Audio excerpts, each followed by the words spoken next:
Peace and blessings, Mishpachah. Shabbat Shalom to each and every one of you. We are delighted to be with you. We're back once again. Yes, we have a Torah portion for today, but also we have more. We've got other stuff. Do you not know that stuff is in the Tanakh, right? We know that to be true because we look at the story of Achan, and we understand that he hid the stolen goods among his stuff. Well, hey, we've got a Torah portion and we've got other stuff right here, and we want you to just join us.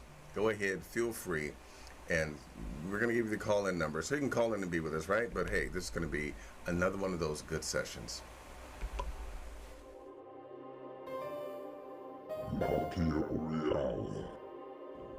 See, I have this day set thee over the nations and over the kingdoms, to root out and to pull down, to destroy and to throw down, to build and to plant.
Yes, here we are. Shabbat Shalom to each and every one of you. Shabbat Shalom to each and every one.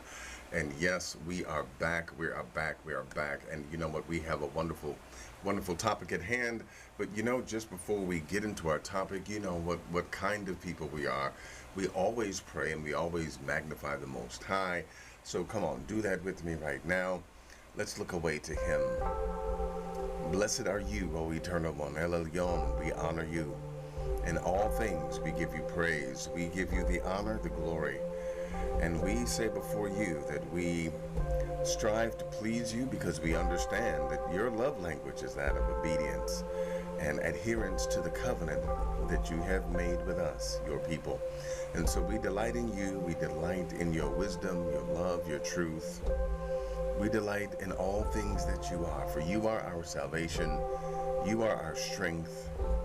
And we glory in only you. And we thank you for everything that you've given us. Blessed are you, O Most High. We honor you. We ask that you bless the members of our family. Bless those that come in. Bless those who have a heart and a desire to learn and to grow in you. Slikalanu ki atayada hachet shelanu. Forgive us because you know our sin. And we ask that you have mercy upon us. Forgive us, for you are our Elohim, our God of mercy. And we thank you. We thank you. Have mercy upon us. Have mercy upon us. And we thank you in this. We exalt you. We glorify you. In your name, Yah, and in your name alone. Amen.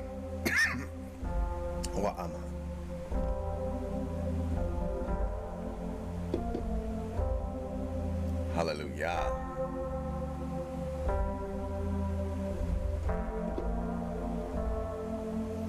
All right. We're going to magnify the Most High. Yes, we are. We're going to do that. Yep. By going to Psalm 27. That's right. Psalm 27 and 1. Here we go. We're going in right about now.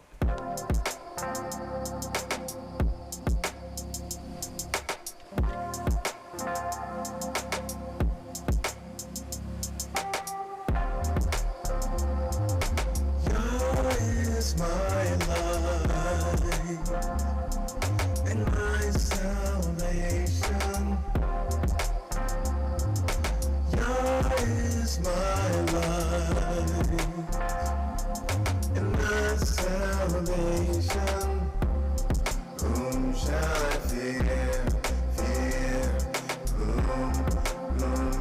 I fear? Yeah, you are the strength of my life. Yeah, you are my life. You are the strength of my life. Of whom shall I be afraid? Oh, oh,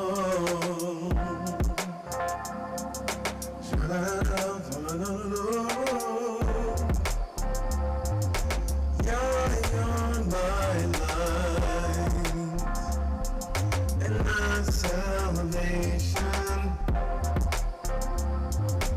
Yeah, you're my light and my salvation. Whom shall I fear?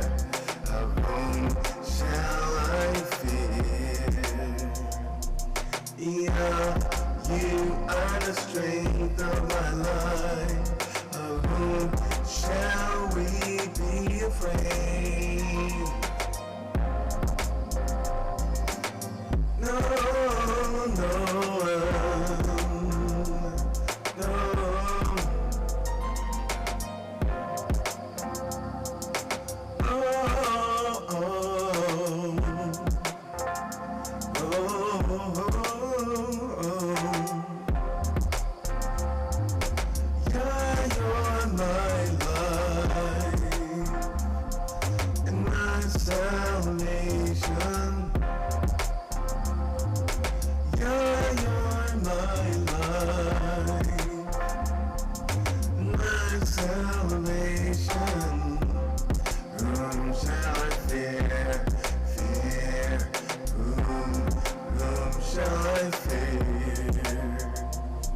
Yeah, you are the strength of my life. Of whom shall I be afraid? You are the strength of my life. Of whom shall I be afraid? No one, no one. No, no, no, no, no, no, no one. No one, no one. No, no one. You are our light and our salvation.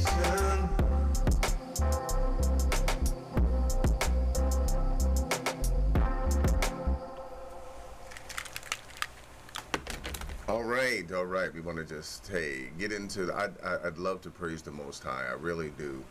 El Elyon, as he is called in the Hebrew tongue, the tongue that we speak. Yes, he is El Elyon. And you know what we're going to do? We're going to tiptoe over to the chat room and see who is up in there. Okay, so now let's take a look at the chat room here.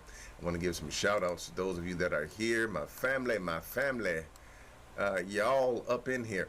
Okay, so we have, of course, it's amazing. My brother George Evans was the first. He was the first one here, y'all. He turned the lights on for us. He was the first one in the chat room. And of course, we have my brother here. Yes, none other than he himself, who is Bergen Paris. And there is no other Bergen Paris like him. He is our brother. And he is my brother from another mother. I appreciate him. He is the senior. Yes, he is the chief moderator. And of course, helping him is also Joshua and Penny smoking up in the Smokies. Peace and blessings to you, Josh and Penny. And that reminds me, I'm going to be asking you guys of something. I'm going to be asking you guys of something just a little bit later. Let me see if I can. Yeah. Okay, so now remember, I asked you guys to show me your favorite green cups, right? And Josh and Penny sent this in. That was a while ago. But I'm going to be asking for pictures of all of you because I want, listen, this is Josh and Penny, man. I love these peoples right here. These two peoples right here, I absolutely love them. All of you who follow the laws, statutes, and commandments of the Most High, you are my brother, you are my sister, and yes, we love you. Those are some good people right there. I believe I could go over there tonight and have a good meal. I think that they would feed me like there's no tomorrow. Even if they have to buy me 3 Big Macs, right? I don't eat McDonald's, by the way. But anyway, I love those people. And I'm glad that they're here. I'm glad that you're here. Yeshua Yah Only Cooper is here. Peace and blessings to you. I already gave a shout out to my brother George Evans, who's up in the house. Yep, soprano Jessie has graced us with her singing presence. Yes, peace, peace and blessings to you, soprano Jessie. Want to have, you know what? I want to strike up a conversation with you regarding comparative religion. We can do that. I'll try to reach out to you at some point in time this week. Yah willing. Man, my plate is stacked full. Let's keep it going. It's All Good is up in the house. Peace and blessings to you. It's all good. And it is all good. And hey, I want to say peace and blessings to each and every one of you. There are those who are watching but will not venture. They will not stick one big toe into the chat room. I don't know why they feel like the waters are frigid and cold, but trust me, they're warm and comfortable. And we do not bite unless you bite first. And so we're asking you to come on in. And so we would like for you to join us now. The call-in line is streaming on the bottom of the screen, but you know what? Do not call in until we open it up for questions. Please don't call in until we open it up for questions. And when you do ask your questions, we're asking that don't ask about spaceships and what color I think the mothership is. I mean, let's try to keep it to the lesson, right? There will be times when we will have sessions and we will open it up for just any question that you want to ask. I started to do that here today, but what I want to do is we're going to do the Torah portion for today. That is the reason why I did not do that. So we will be doing that and other things. We're going to be changing the format of Shabbat morning coffee, as well as our midweek session that we have. We're going to be changing the format of that. And stay tuned for that. That's going to be wonderful. I'm going to be speaking with the moderators on this week. We're going to make that happen. We're going to etch that in stone, Yah willing. And so, hey, we're going to have a good time with that. So put this in your pipe and smoke it. Listen, get a picture ready. I would like a picture of each and every one of you, and those of you that have joined us. You may not be in the chat room right now. I definitely want you to send me a picture of you. I'm going to do a collage with all of your pictures on it. I know some of you are camera shy. Don't worry about it. You're going to look good, right?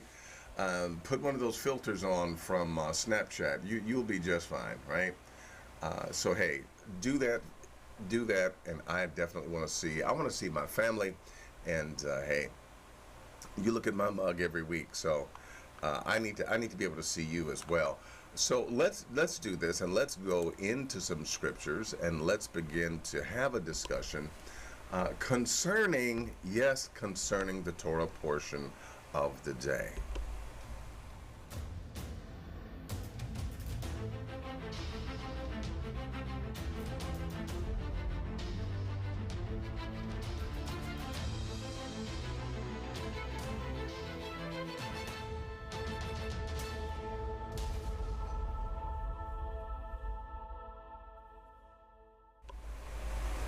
And so the Torah portion for this week comes to us from Deuteronomy, the 7th chapter, beginning at the 12th verse.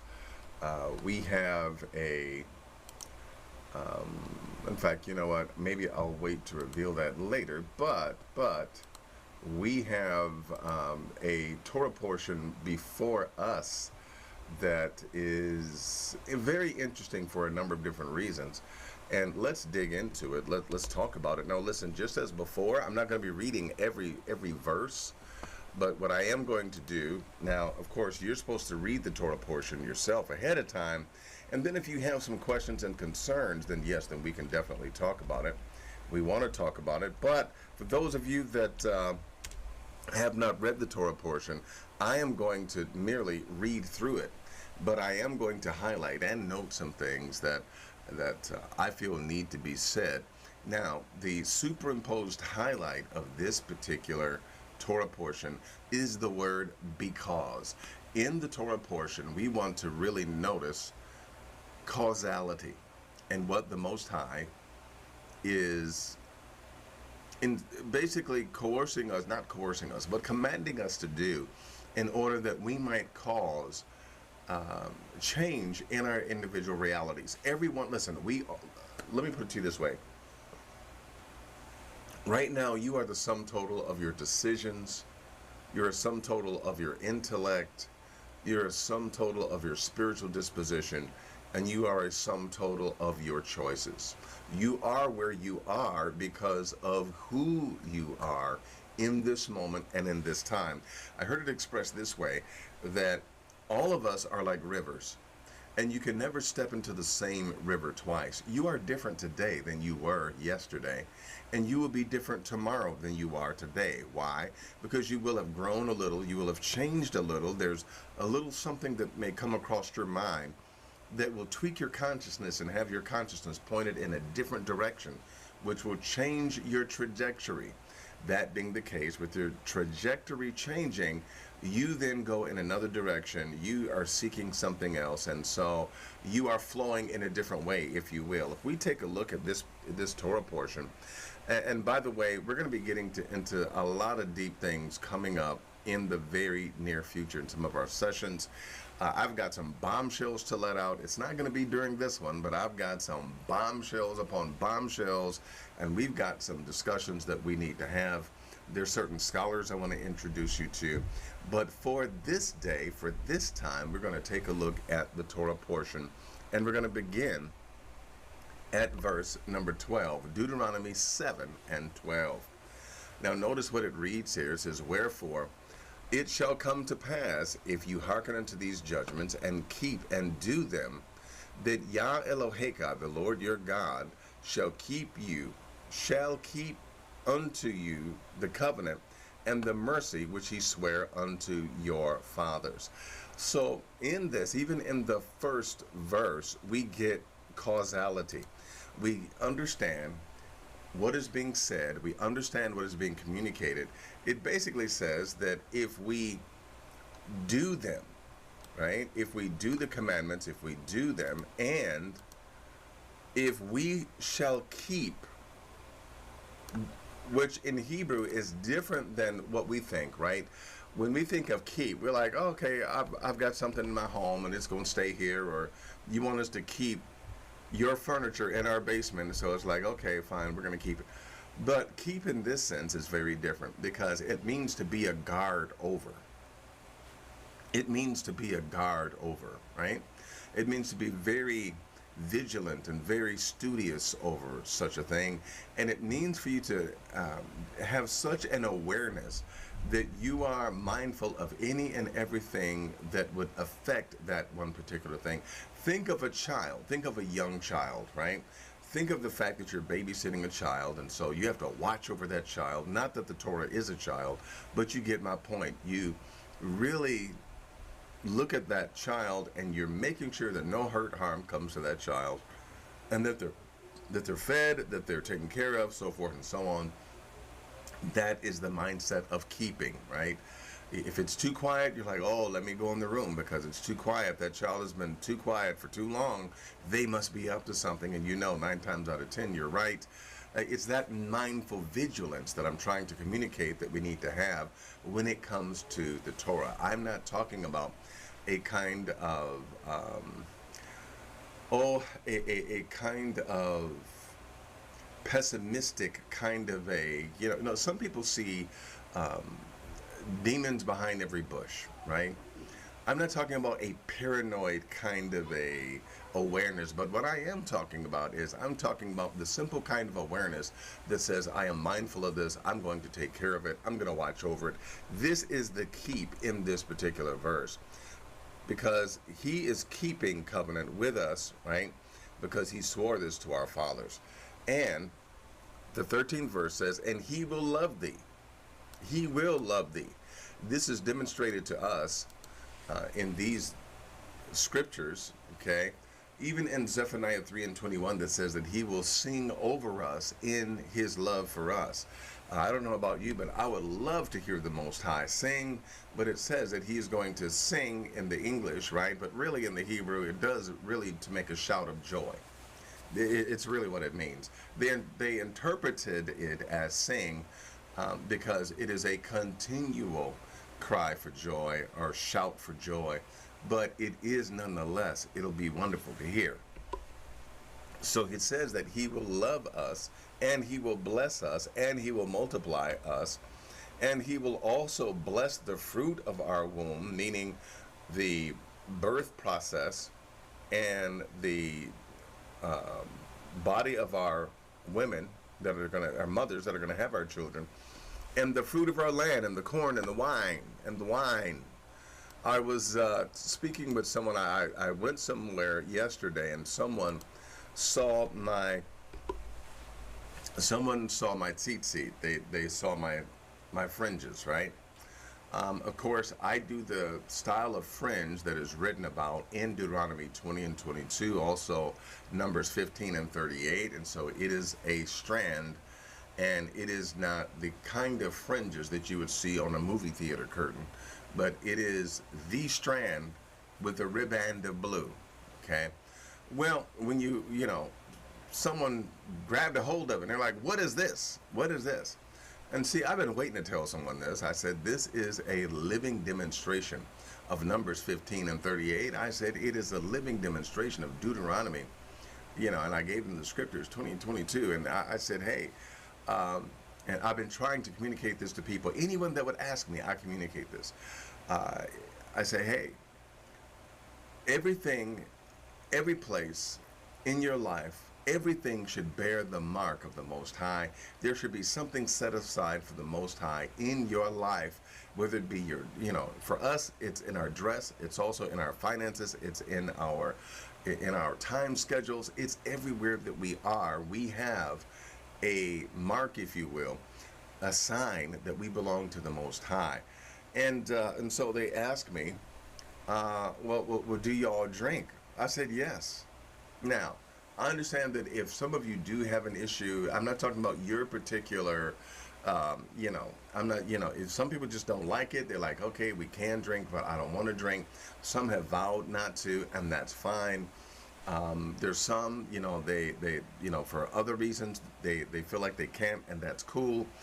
But as a whole, it's okay. It's kosher for Hebrews to actually imbibe alcoholic drinks, yes. And I then pointed out that yes, we do, right? And you know, because they were in all they know is church, and so I said, hey, in the church they used to tell us that we could not drink, right?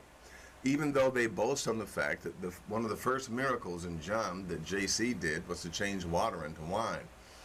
Now, forget about the fact that that can be said to be a euphemism. By the way, there's a very cynical version of the Christian New Testament that is downright, I mean, it's dark and dirty. This is a version of it. Like, for instance, I'm mentioning turning water into wine. Let me just say this. It's somewhat of a joke to some, because they see wine as a euphemism for urine. And so basically, what they're saying is that it wasn't real wine in the sense. It's kind of like it's a joke, right? Changing water into wine, and it really is sadistic, and there's many other things that has kind of a Roman slant to it that is very vindictive and evil and wicked, and that's one of them, where they say that the wine was not really wine, but it was actually urine, and it's a joke, haha, changed water into wine, drunk wine, and basically drunk water and went to the restroom, right? These are things that were said against the whole movement in the first century. But hey, let me not go there. Let me stick to the topic at hand. But we have land, we have corn, and we have wine, because it's okay for us to drink wine, and we do so responsibly, right? The only thing is, and by the way, let me say this: Hebrews, now listen, those of you that don't drink or you have prohibitions against drinking alcoholic beverages, It's 12 that's o'clock. fine, right? That's fine. Pay no attention to what I'm about to say. But what I will say is this, that in the Hebrew culture, okay, and I'm not saying this to give license because you don't need a license, but not only do they drink, but they also get drunk, right? Our stipulation is that we do not get drunk while we are ministering. Now, if you have an issue with drinking, just pretend like I haven't said anything. If you don't like it, pretend like I haven't said anything. You just keep doing what you're doing. You stay strong, stay away from it. That's good. But for those of you that do, please understand that it is not a sin or missing the mark before the Most High to not only have something to drink, but also to get drunk, right? You can get drunk. There's not a single prohibition against being drunk unless you're trying to minister like Nadab and Avihu, who attempted to minister while they were sloppy drunk, and they got dealt with for it. Well, with that being the case, those of you that want to stay away from it, stay away from it. That's fine. It's no issue. But I just want to let you know that there's no problem with drinking wine. Okay. Let's continue. Also, there is oil. There is the increase of our livestock. Kine is a kind of a deer-like animal. Flocks of sheep. Okay, and land. So the Most High will bless you. And again, when you think about it, all of this is yours because, right? It is yours because you follow the laws, statutes, and the commandments of the Most High. With that being the case, notice what is also, and I'm reading this because this is a part of the package, if you will. Look at verse number 15. And Yah will take you, he will take away from you all sicknesses. Last time I knew, all meant all, right? He will take away from you all sicknesses. And he says that I will put none of the evil diseases of Mitzrayim or Egypt upon you, okay, which you have known. You know about these diseases, okay, but will lay them upon all them that hate you. So the diseases that people were getting and that people could get normally and naturally, these are the diseases that the Most High said that he would definitely keep you away from. Now, we understand that, it's very true that they are manufacturing diseases and creating diseases for, the wicked elite are creating diseases for their own desire and intent. There's much that can be said about this. Long story short, we know that the wicked, even now, are conjuring up and creating diseases and putting them in the air above us, right? We know what's going on. We're not silly. We're not stupid. We know the difference between a chemtrail and between the regular exhaust of a jet that dissipates and goes away. We know the difference. We're not stupid, okay? But the wicked elite wants everyone to think, they believe that we're stupid, and they think that we don't have good sense. We do have good sense, and we as a collective group of people, we do not agree nor stand with the wickedness of this world. We do not agree nor stand with the manipulation of this world. We have been manipulated. We have been fooled. We have been unfairly disadvantaged. Okay? And I'm talking about all of us. I don't care what your skin color is.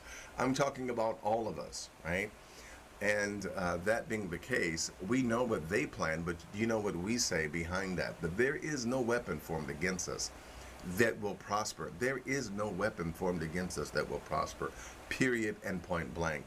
And so we rest in that. Well, as we continue, the Most High said that he is going to remove sicknesses from us, and you can expect this.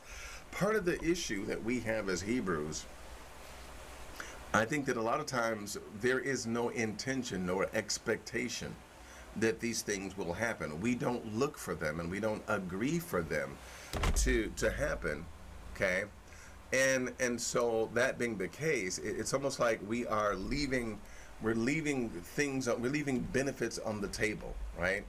We're leaving benefits on the table. And it's up to us to claim and to possess, okay, our possessions. It has to, remember what we mentioned to you before, that you have to intentionally be blessed, and you have to intentionally put yourself in a posture to be blessed. Don't think that if you just lay up like a fat cat that the Most High is going to put all these blessings in your lap and you don't have to do anything, you don't have to go anywhere, you don't have to put forth any effort. I read before you Isaiah 65, where it says that even when you experience the kingdom and are living long life, guess what? You are going to have to build your houses. You are going to have to plant your vineyards. You are going to have to work, and the Most High is going to bless the work and the labor of your hands. Okay? So it's up to you. Okay? It's not that the Most High is just going to give you everything. No, He's not going to give you everything. You're going to have to work for it. I want you to take a look at this verse of Scripture in relationship to what I'm saying. Notice what it reads here in Deuteronomy 28 and 47. It says, because you serve not Yah, your Elohim, with joyfulness and with gladness of heart, for what? For the abundance of all things. You are at the risk of sounding like one of these prosperity preachers. I don't want to do that, but I do have to tell you the truth, the whole truth, and nothing but the truth. There should be an expectation that you are walking in abundance of all things. Otherwise, if you're not, then what reason are you, I'm not saying walk in the covenant only for the bennies. I'm not saying do it only for the benefits, do it only for, this reason or that. Follow the Most High because you love Him and you're dedicated to Him. Follow the law, statutes, and commandments because righteousness is its own reward. But yet and still at the same time, you are to know, you should know, you need to know that you are setting yourself up to be blessed, okay?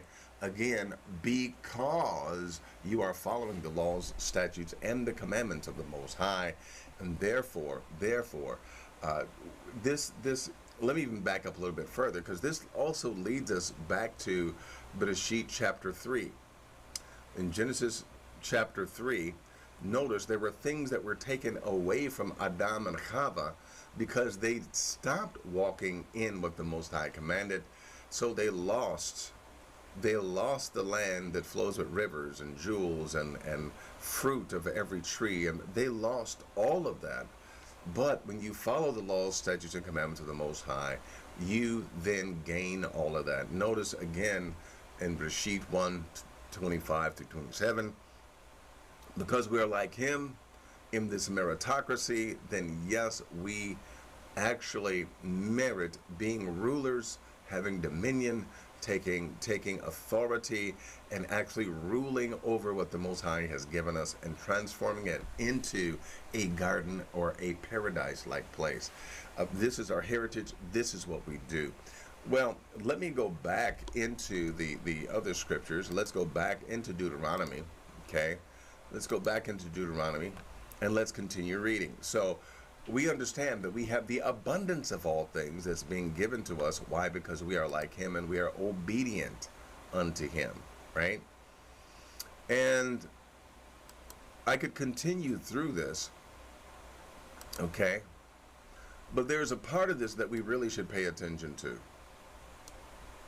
And I want to read this to you. This is in verse 17. Yes, you're special, but notice what it reads here in Deuteronomy 7:17. If you shall say in your heart that these nations are more than I, or that they're more than we are, they're bigger than we are, they're more advanced than we are, how can I possess them?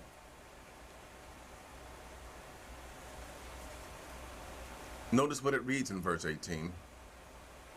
You are not to be afraid of them. You are not, I need to say that again. You are not to be afraid of them. You are not to be afraid of them. But you shall remember what Yah, your Elohim, did unto Pharaoh and unto all Mitzrayim. Okay? The great temptations which your eyes have seen, and the signs and the wonders and the mighty hand and the stretched out arm whereby Yah Eloheka brought you out, so shall Yah, your Elohim, do unto all the people of whom you are afraid. Okay? Why? Because, again, the word, if you will, for this Torah portion is because. There's a lot of causality here. And I need you to see it. The reason why you are where you are is because of your actions. It's because of your level of mentality and consciousness. It's because of what you have agreed with. It's because of the choices that you have made. And it's because of the habits that you have developed. Okay? But all of these things can change because if you follow the laws, statutes, and commandments of the Most High, He will make sure that all of the parameters, if you will, of your life that governs your reality, He will make sure that they change with your cooperation, with your help. He will make absolutely sure, right, that there's a moment where there will be a spark, there will be a influx of revelation and truth. There will be a light bulb to pop on, which will affect your consciousness to then point to a different direction. And you're going after something else, you're doing something different, and so the Most High will definitely make sure that you get revelation and that you're changing, that the change which comes from the inside. See, it's not anything on the outside, but it's what is on the inside that is going to transform you. This is interesting because I believe it was, I could be wrong, but I think it was in the writings of Amenemope in ancient Kemet, who wrote and said, "My heart, my mother, my heart, my mother." And this was a very deep, poetic, introspective, kind of a psychological piece, because he was saying that his heart was his mother. And at face value, that doesn't make sense, but actually it makes a lot of sense. What I believe this to have been Amenemope, I'll have to look it up to make sure, but what he actually was intimating was the fact that he is literally reborn by his heart. He is renewed and reborn by his heart as his heart comes across certain truths and certain realities and certain understandings. He's saying that my heart changes and I'm then reborn. This inspiration comes into my heart and then I become a completely different person. It's like having an inner vision. If you have an inner vision, and I must admit, I've been blessed by the Most High to have an inner vision, where I can see an image of myself as I should be, and then I will take steps to transform myself into that individual. You should see my vision board. You should see my vision board. My vision board.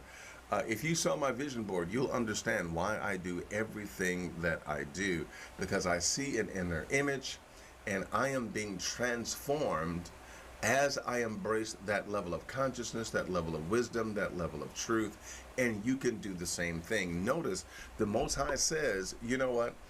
I'm going to bless you. I'm going to do all these things for you and to you, and I'm going to make sure that you are basically set up, right?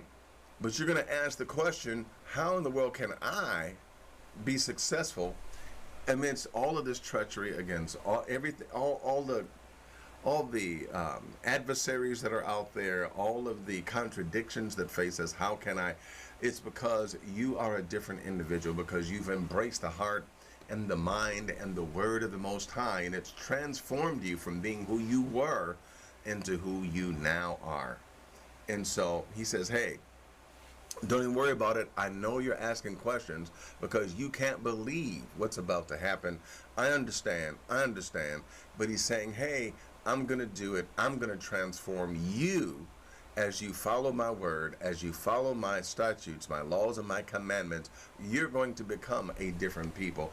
And I'm going to work with you and make sure that you're able to do every fantastic thing that I said. Because, again, there's that operative word for this Torah portion, because you follow the laws, statutes, and the commandments, and because you are walking with me, right? So the Most High says that he is with us, and so because we follow him, we know that he is with us and that we are flowing together with him, living life day by day, and he's with us and we're with him. So let's take a look at this, because in the 8th chapter things begin to take a slight turn. And notice he again segues from the commandments into this other section by chapter 8 and verse 1, which reads, all the commandments which I command thee this day shall you observe to do them, not believe unto them, but you shall do them. Okay? And for those of you that are wondering, yes, this is salvation by works. Okay?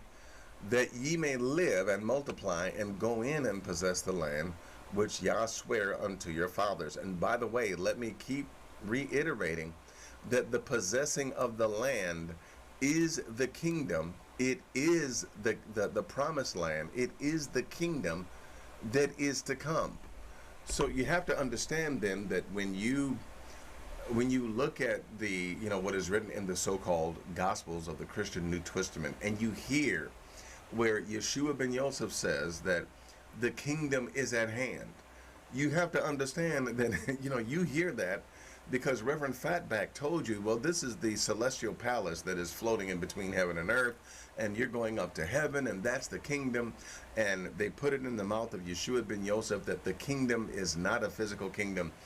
It can't be, inherited with flesh. And this is a lie from the pit. This is what the Most High never intended to be true. Again, I've showed you through scriptures, I've talked to you and told you and shared with you on many occasions that the kingdom is physical, that the promised land is physical. And if you'll allow me to put it this way, for those of you that need to believe it and understand it, heaven is physical. It's not some celestial spiritual place, a waiting place. No, heaven is physical, if you will. If you want me to put it that way, only for your understanding, I'm trying to give you an understanding that it's far different than what you have been told. It's far different from what Reverend Fatback told you. It's far different from what Reverend Shakeleg told you. This is a physical kingdom, okay? And the Tanakh is all about a physical people inheriting militarily a physical kingdom. This is what it is about in a nutshell. And it says here in chapter 8, verse 1, that if you observe to do and to keep the laws, statutes, and commandments, you're going to live, you're going to multiply, and you're going to go in and you're going to possess the land which he swore unto your fathers, right? And you shall remember all the way which the Most High, Yah your Elohim, led you through these 40 years in the wilderness to humble you and to prove you. Now here it takes a twist. But he is letting them know that you're going to possess a physical land. You're going to possess a place. I'm talking about physical geography. We're talking about a place with coordinates. Yes, that is what the Most High always intended. But he's saying, while you're going to go and possess the land, you're being obedient, you need to understand that the Most High brought you through the wilderness in order to humble you and to prove you and to know what is in your heart, whether you would keep his commandments or not. But this he did because he needs to know that you're going to walk in covenant with him, because all of these things will come to you because you follow the law, statutes, and commandments of the Most High. So I just want to read part of this because it is absolutely fantastic, okay? Let's take a look at it here. And he humbled thee, verse number 3, and he humbled thee, and suffered thee to hunger, and fed you with manna, right, which you knew not, neither did your fathers know, that he might make known unto you that man does not live by bread alone. And we heard this famous portion of scripture, but by every word that proceeds out of the mouth of Yah. Man lives from every word out of the mouth of Yah. And he wanted you to know that you needed to, while you're in the wilderness, you need to embrace not only a heart of obedience, but a listening ear to be able to hear what the Most High is saying, because in that is your salvation. In that is your ticket to live another day. If you have ears to hear what the Most High is saying, even as you're in your wilderness experience. This is what we're going to need in our wilderness experience.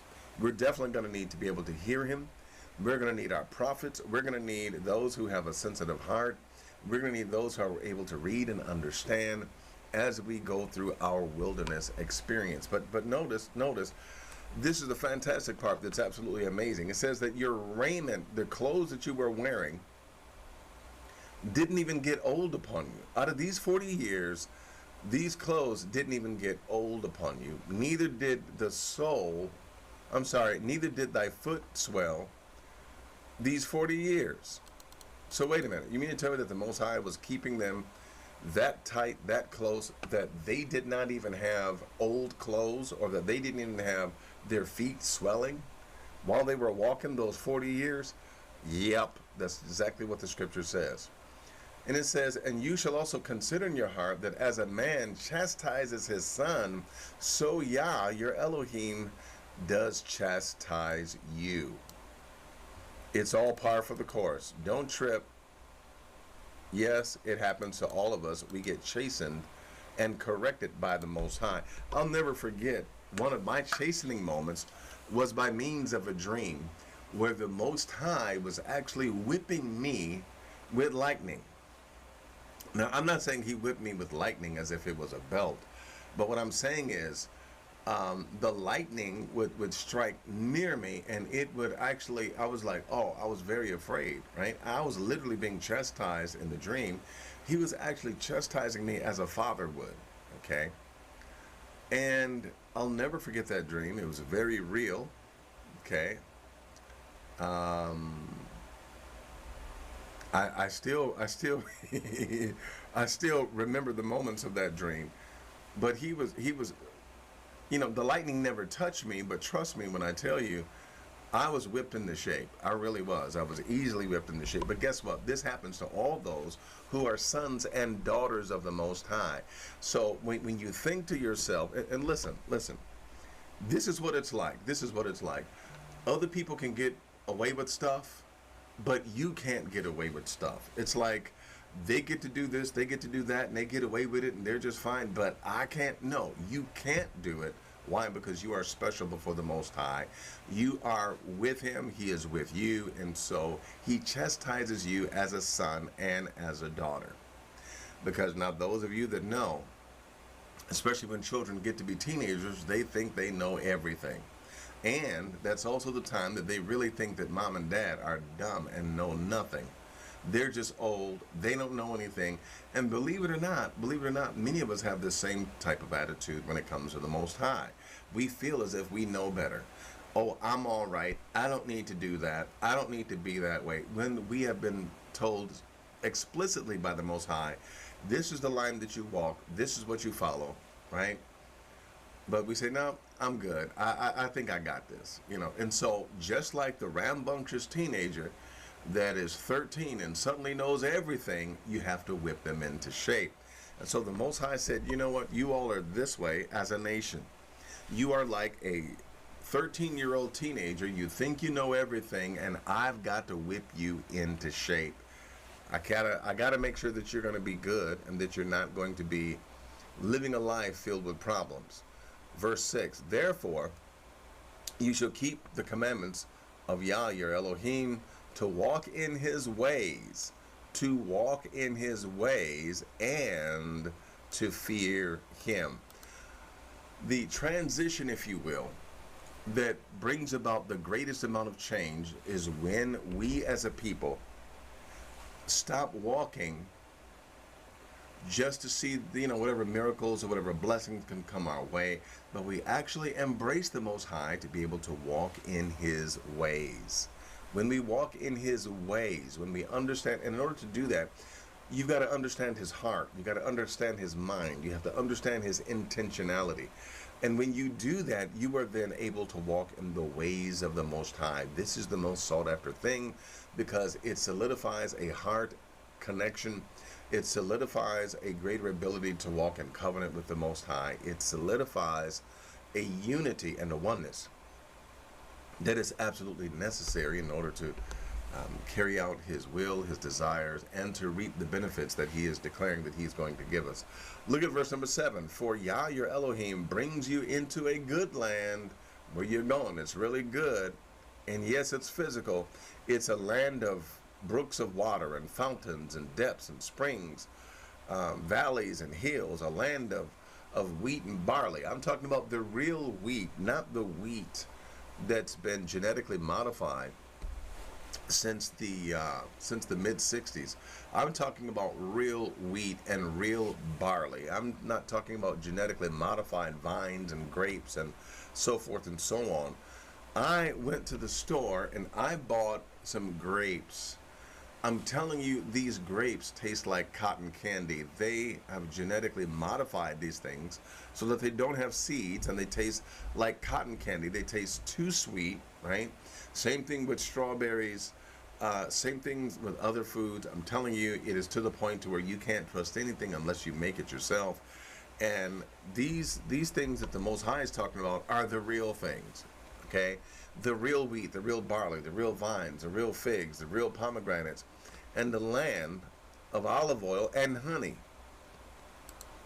So all the stuff that you delight in, all the stuff that you would really want, it's right here. It's waiting for you in this land, okay? And verse 9, he continues talking about the land. He says, a land wherein you shall eat bread without scarceness, okay? And you shall not lack anything in it. A land whose stones are iron, and out of whose hills you may dig brass. So we're talking about ingenuity. We're talking about the ability to innovate. We're talking about the ability, basically we're talking about a way into the future whereby you can continue to create and to sculpt and to mold and to create machines of various kinds for your use and implements of war for your use. And notice what it reads in verse 10, and when you have eaten and are full, then you will bless Yah your Elohim for the good land which he has given unto you. And there's also another twist here as he says, you know what?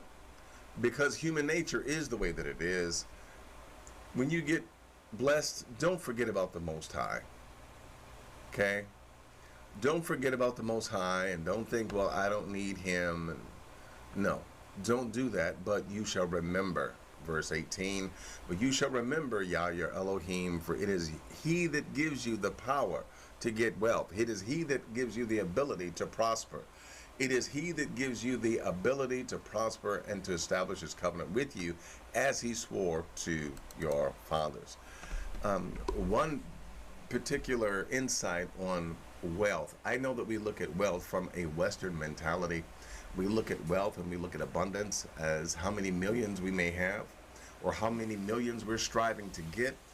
But I was amazed at the level of productivity and empowerment towards riches there are, even in the area of agriculture. I mean, if you do the math, it's absolutely astounding. You have one piece of fruit that may have 100 seeds. You plant those seeds, right? Now you have the capacity to have literally thousands of seeds, and you just keep it going, and it multiplies over and over and over again, so that all you need is the land and the ability, the wherewithal to plant, and you could experience the prosperity that the Most High is talking about here. It's not difficult. Okay? So as we continue here, he then says in chapter 9, verse number 1, Hear, O Israel, you are going to pass over Jordan this day. In other words, you're about to transition from being a people that we're preparing to possess to a people that are about to possess the land that the Most High swore to you.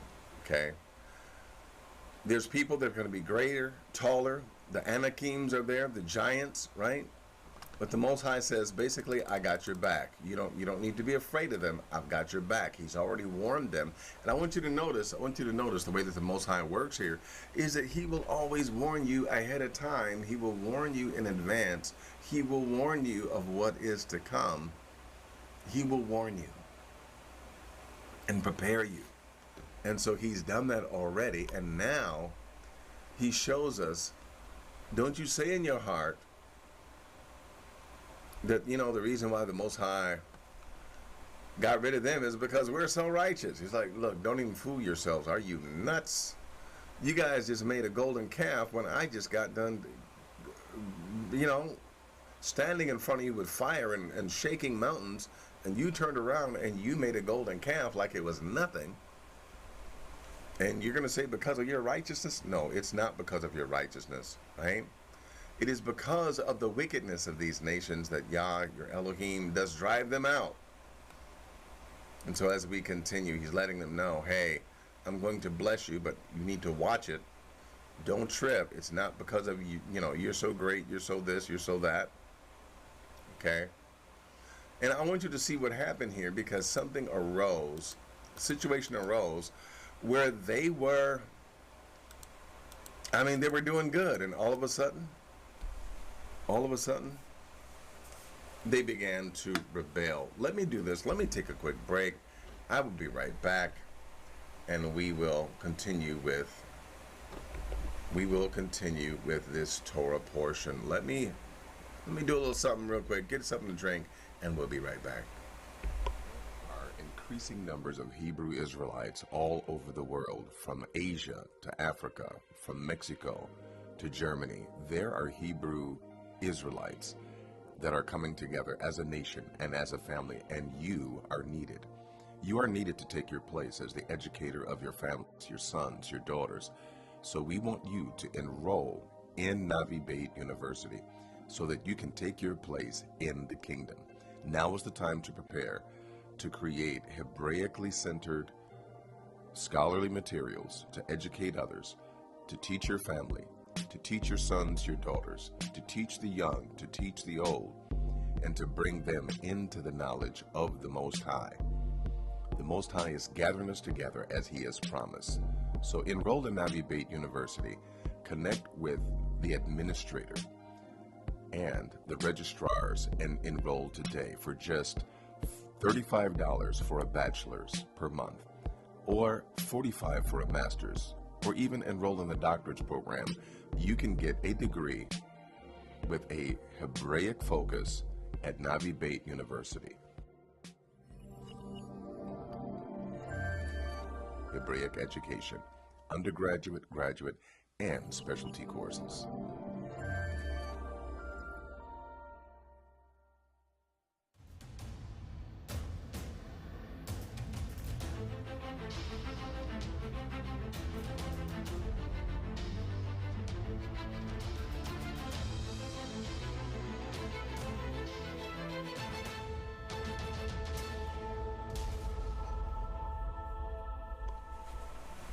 All right, here we are. We are back once again. Yes, we are. So, the way that we picked it up, Most High was saying, hey, don't say because we're so righteous.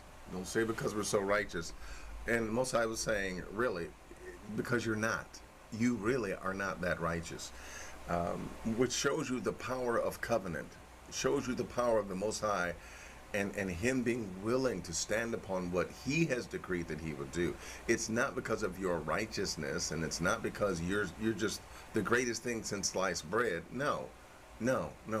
It's not all about you. It's about the fact that the Most High has sworn to bring about His covenant and to bring about the blessings that He has told our forefathers of. It's Him and not us. He is the reason why we're blessed and not us.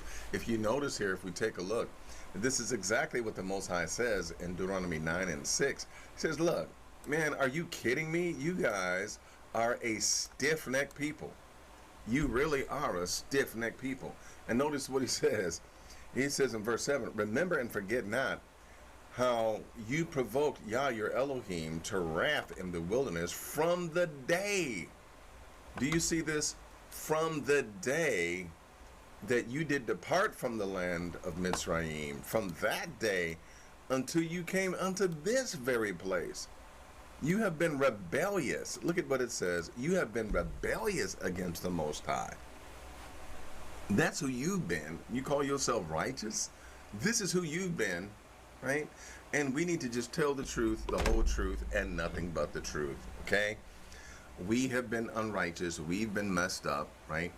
So then, wait a minute. So then why would the Most High choose us? If we were the least, if we're stiff-necked, if we're hard-headed, if we're this and we're that, then why would the Most High, why would he choose us? And then walk in covenant with us? Because think about it for a second. As a people, and let me say it this way, as a people, we have been stuck on stupid. Some things you just can't get out of our head, right?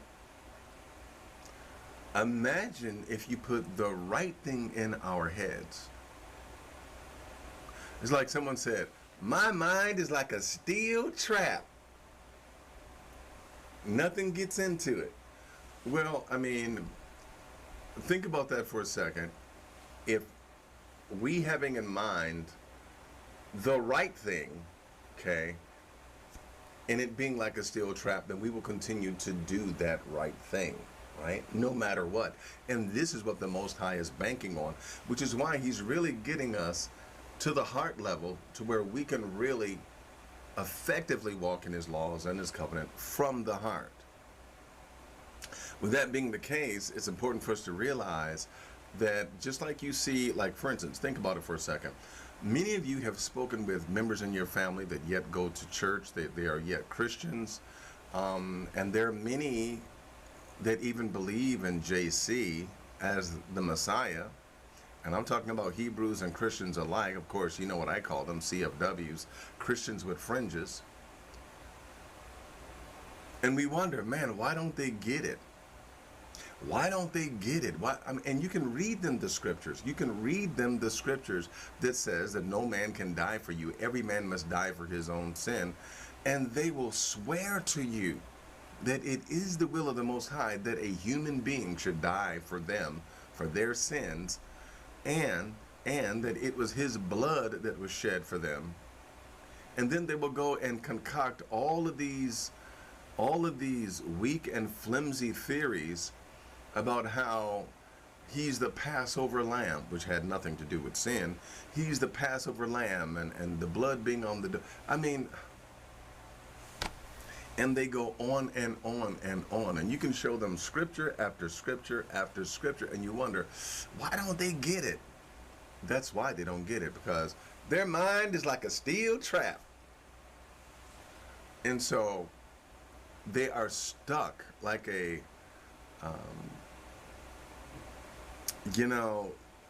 like an individual that's just programmed to go into a certain direction, almost like an automaton. It's like, it's amazing. But notice as we take a look here, he says, hey, you've been rebellious. You've been basically a problem. You really have. You've been a problem since the day that we left Egypt or Mitzrayim, even until today. You're still a problem. You're still a headache. You're still a thorn in the side of the Most High. Don't think that you're all that. And I say that to every person that is religious, every person on the planet. Don't think that you're so high. And I'm especially talking to Hebrews that feel like they got it all and that they just crossing every T, dotting every I. Don't think that you are batting 3,000, because trust me when I tell you, you too are being a thorn in the side of the Most High at times, and you too are being stiff-necked, even though you feel like you're really walking the walk, you're talking the talk, you're towing the line. Yeah, get a grip. It's not about him, it's about you. Okay? As we continue, Moshe, and by the way, this I love Deuteronomy for the reasons that we're going to see here. He says, also in Horeb, look at verse number 8. Also in Horeb, you provoked Yah to wrath, so that Yah was angry with you to have you destroyed. He wanted to bump you off. He got so fed up with you and your complaining and your murmuring and you never being satisfied. He got so upset with you that he literally wanted to bump you off. And look at verse number 9. I mean, Moshe is really telling them the truth. He's just being bare-knuckled, but he's telling him the truth. And this is what I love about Deuteronomy, because these first-person narratives, I absolutely love them, because this is the way that it should be when we're reading a work that was written by a man. Okay? When I was gone up into the mount to receive the tables of stone, even the tablets of the covenant which Yah made with you, then I abode in the mount 40 days and 40 nights. Notice the separation of days and nights.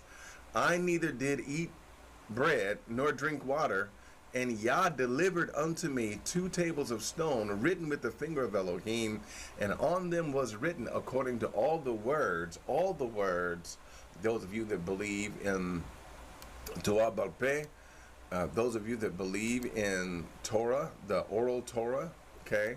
But there was written all the words which Yah spake unto you in the mount out of the midst of the fire in the day of the assembly.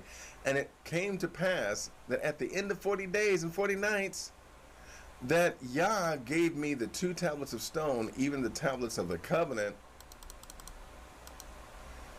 And he said to me, arise and go down quickly, because them people that you brought out of Egypt are acting a monkey again.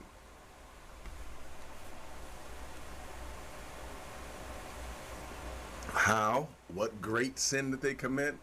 They have made them a molten image, for crying out loud. They made them a molten image. Furthermore, Yah spake unto me, saying, I have seen this people, and behold, man, these people are stiff-necked, to say the least. They are stiff-necked. Don't want to change, don't want to see your point, don't want to see your way.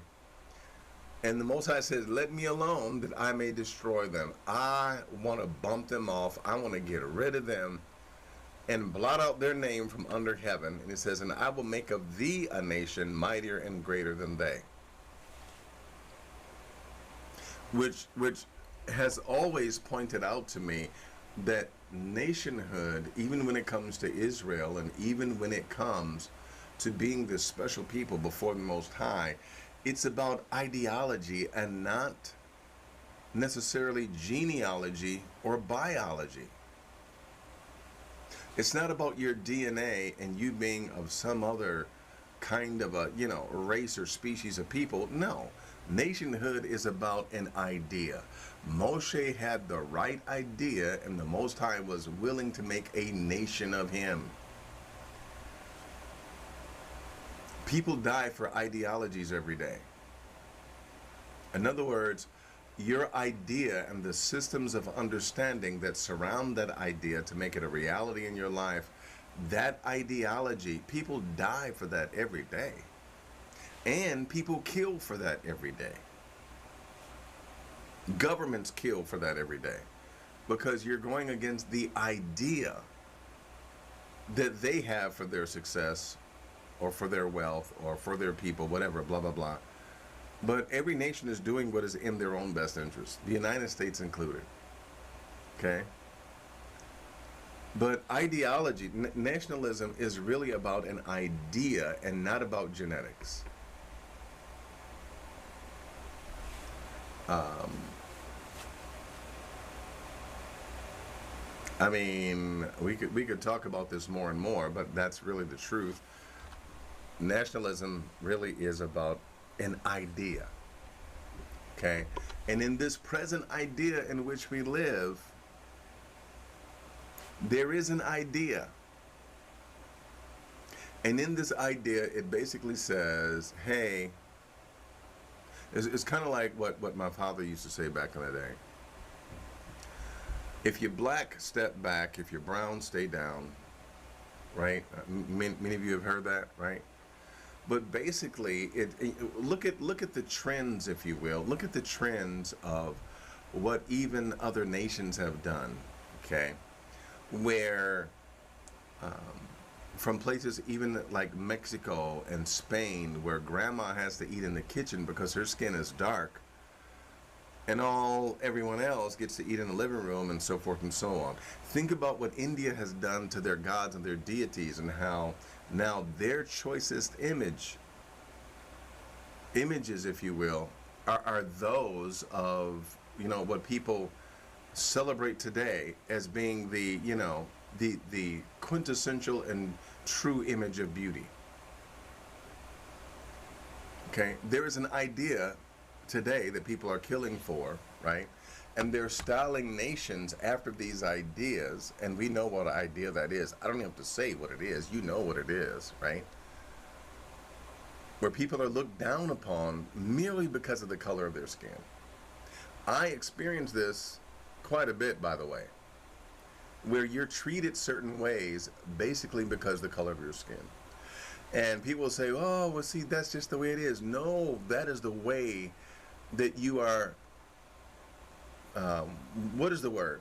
Those, especially those who are conservatives, they are conserving that ideology. They are conserving that mentality. And while they say, well, that's just the way it is. No, that's the way you're keeping it. That's the way you're maintaining it, okay? And you're absolving yourself of guilt by saying that's the way that it is while you continue to cooperate with it and uphold it and substantiate it and condone it again, right? Hey, but let me get off that and let me get off that soapbox and get back into the scriptures. But the point is that nationalism is ideological. It's about ideas and not about genetics. Learn that from Deuteronomy 9:14. And then Moshe says, so I turned and came back down the mount, and the mount burned with fire, and the 2 tablets of stone were in my 2 hands. And I looked, and behold, you had sinned against Yah your Elohim, and you had made you a molten calf. Do you believe that? And you turned aside quickly out of the way, which Yah had commanded you. Now, let me just kind of park here for a minute, okay? Give me a few minutes. Let me park here for a minute, okay? Because in this verse, I need you to see something that maybe, I'm not sure, but maybe you have not seen this before, okay? Moshe said, look, you had sinned, and the way that you sinned was that you made a molten calf. In other words, you were into idolatry, okay? Now, wait a minute. Was what our forefather Abraham was into? His family was into idolatry, okay? When you read the book of Yehoshua or Joshua, when he makes his famous declaration and says, as for me and my house, we will serve the Lord, right? We will serve Yah. Do you not know that that was an admonition for them to put away the other Elohim, the other gods that were with them? Okay. Do you also not know that the very history of Israel was very polytheistic? Okay. It was extremely polytheistic to the point, oh my goodness, do I open up this can of worms right now? It was very polytheistic, meaning they worshiped other deities. And for those of you that will hear it, okay, so man, should I open up this can of worms right now? If I go down this rabbit trail, there may be no coming back. There may be no coming back if I go down this rabbit trail. So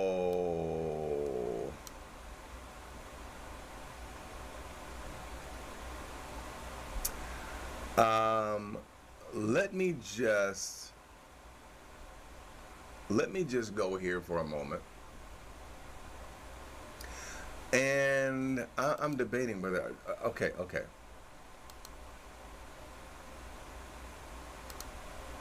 Josh and Penny says, open the can. Okay, let's take a moment and talk about the polytheism of Israel. I'm talking about them worshiping other deities, okay? In the famous Decalogue, Exodus 20, okay? I want you to see something, right? let's take a look here, and let's look at this. I want you to look at one clause in this verse of scripture. Okay? And I hope that this makes sense to you like it does to me when I'm looking at the Hebrew.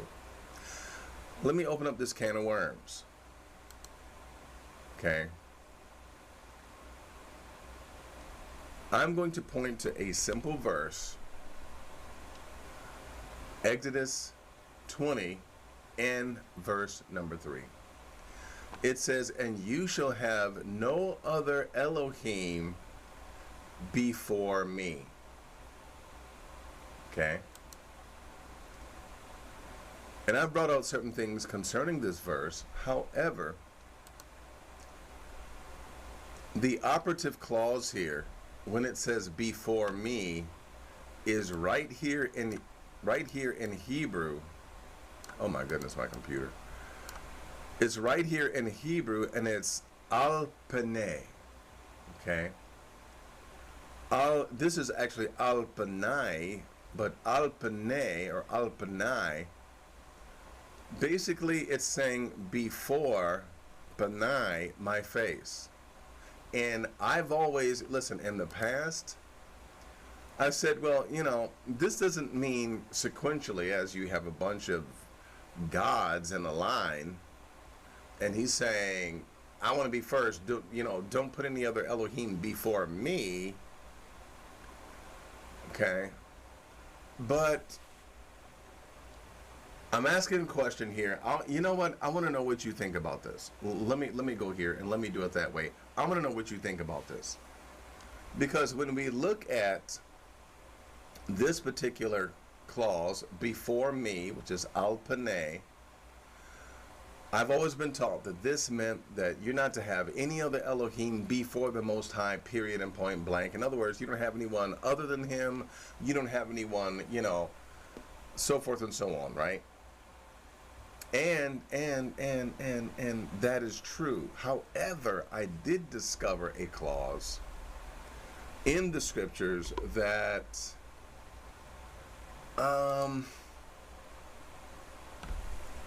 just makes you want to ask the question, and in light of polytheism with Israel, did they have other Elohim with the Most High?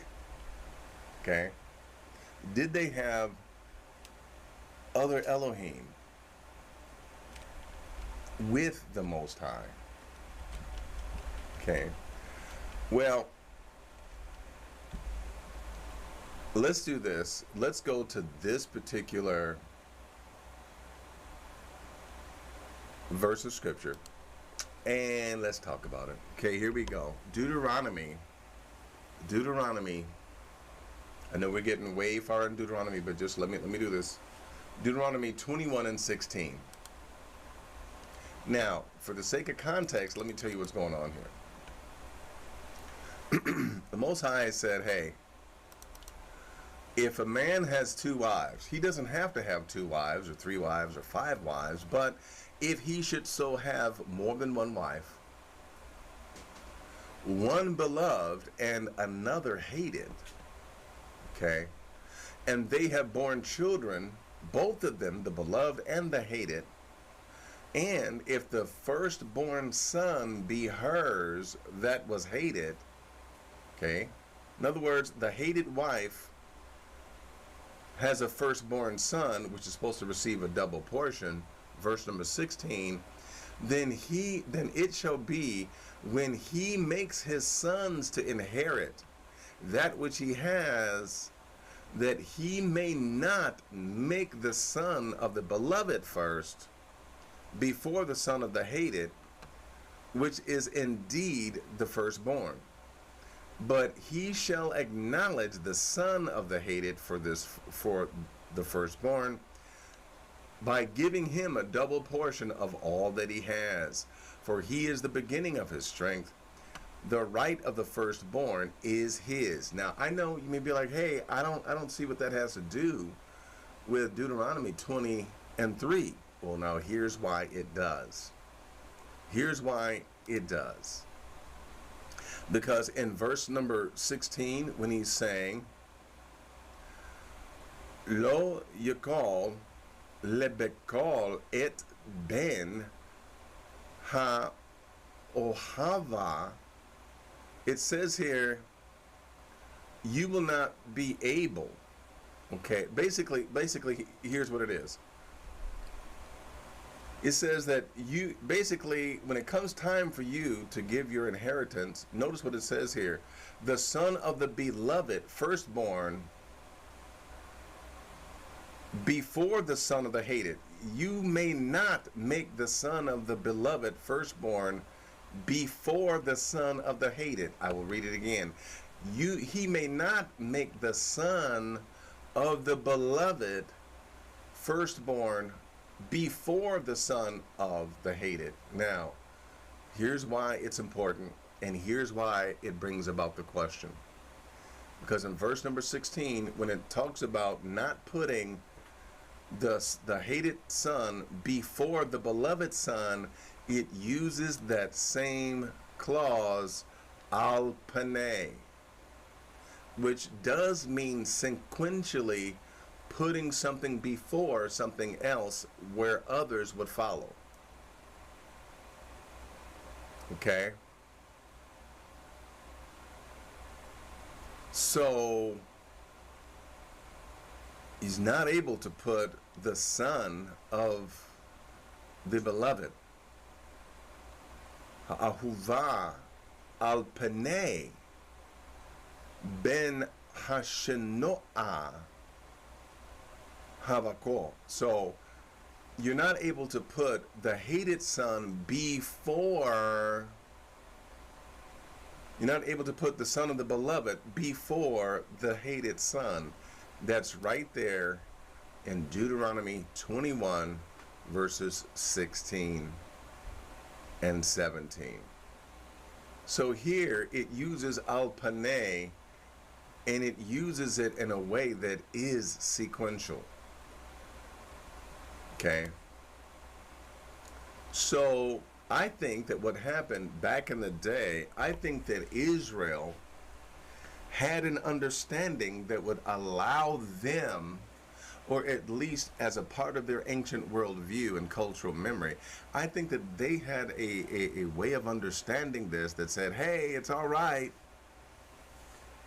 rather than heeding to the voice of the Most High that says, no, I don't want you to do that. I don't want you to put anyone else in front of me.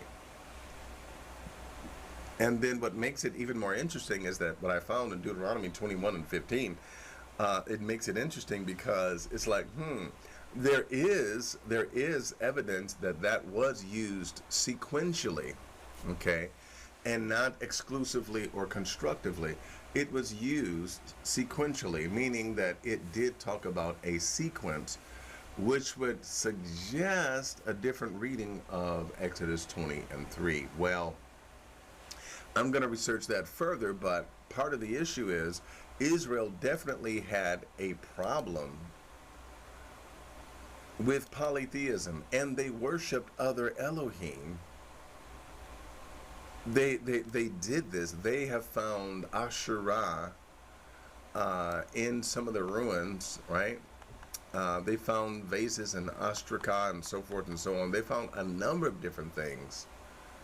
Okay, they found so many different things with some of the ancient ware of the Israelites, until it's like, man, they were really, in other words, evidence of their idolatry is right there, right. It'll hit you right in the face. So you see that they were worshiping other Elohim, and it makes sense then why Joshua would say, look, put away the other Elohim that are around you, that are with you. Put them away. Now, if you want to, he said, if you want to serve the other Elohim that your forefathers was serving on the other side of the river, hey, that's your choice. But as for me and my house, well, that really says they were doing some stuff, right? They were worshiping other Elohim. And we see why they stayed in the doghouse as far as the Most High was concerned. We see why they remained under judgment. So Moshe said, you know, it is no wonder then that you have been a stiff-necked people even up to now. And he says that you provoked him even with the calf. You provoked him with the golden calf, right? And he said, and when I was gone up into the mountain to receive the stones, 40 days, right? 40 nights. He said, you know what? You made you a molten image and you started bowing down to it. And you said, this is your Elohim that brought you out of the land of Egypt. And the Most High then testifies of the people and said, you know what? Yep, it's true. You all are so stiff-necked, it's not even believable. He said, let me alone that I may destroy them. And yeah, he's talking about the golden calf. And he says, and I take the 2 tablets of stone. And here I love it because once again, that first person narrative, Moses does it right away. He says, and I took the 2 tablets and I cast them out of my 2 hands and broke them before your eyes. And I fell down before the Most High as at the first 40 days and 40 nights. And I did neither eat nor drink, right? Because you had sinned a great sin. And it's interesting because when we read that verse of scripture, it looks like it just, you know, Moshe just walked up into the presence of the Most High and they started talking. No, Moshe had actually been there 40 days and 40 nights. He says, I was afraid of the anger and the hot displeasure wherewith Yah, basically he was angry with you enough to destroy you. And Moshe said, man, I was afraid. Now, this is noted because Moshe was not afraid when he saw the mountain quaking and when he heard the blast of the trumpets. Everybody else was freaking out. Everybody else was afraid. But Moshe wasn't. But this made Moses to be afraid. He said, hey, what made me afraid was seeing the anger of the Most High. And the fact that he wanted to bump you guys off and knock you guys into the next life. So, it says, the Most High was very angry with Aaron to have destroyed him. Now, we don't read this in the text in the book of Exodus, but we notice here it says, as I show you now, in Deuteronomy 9 and 20, it says, and Yah was very angry with Aaron to destroy him. I love this because this is like we're getting the inside scoop of some of the conversation that was going on when Moshe went back up into the presence of the Most High.